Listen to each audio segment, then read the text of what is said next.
चिन्मय गुरुजी आपण स्वागत करछु मो channel genius tutorial online education को। आज आमे 100 ठारू अधिका एवं 100 ठारू कम थिबा संख्या मानकर गुणफल शिखिबा।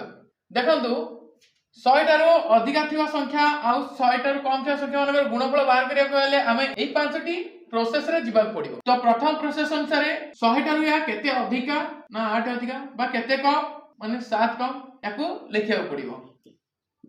द्वितीय प्रोसेस अनुसार एपरि भाबे या सहित आकु जोग करिवा किमा या सहित आकु जोग करिवा। देखंतु 93 रे 8 जोग कले केते हबो ना 101 हबो किमा 108 रे -7 108 रे जोग करिया केते -7 एडी -7 अछि जोग कले केते हिजो 108 फेरन 7 इजिकल केते हिजो सेही 101। मने रखंतु या सहित आकु जोग कले जेतिक हबो या सहित आकु जोग कले सेतिकी हबो।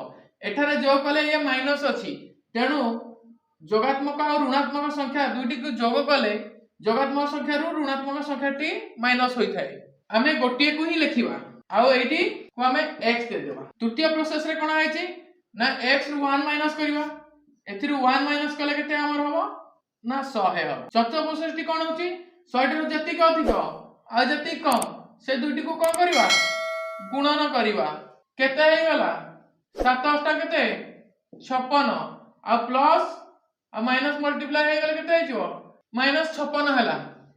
एहा को हमें y बोले धरिवा।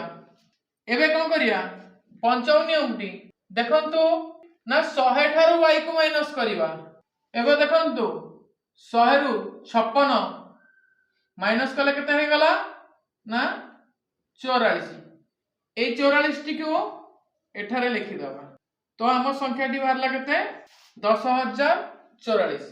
एबे आउ दुटी संख्या नेबा 107 गुणन 98।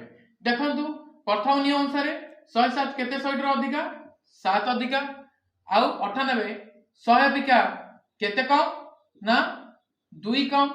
एबे कोन करिया सेकंड नियम अनुसार या सहित याकू मिसेइबा नली या सहित आकू मिसेइबा दुईटी जाक मिसेले केते हबो 105 हबो। तापरे कोन करिवा ना एथिरु 1 माइनस करिया केते माइनस करिया 1 माइनस करिया केते हे गला 104।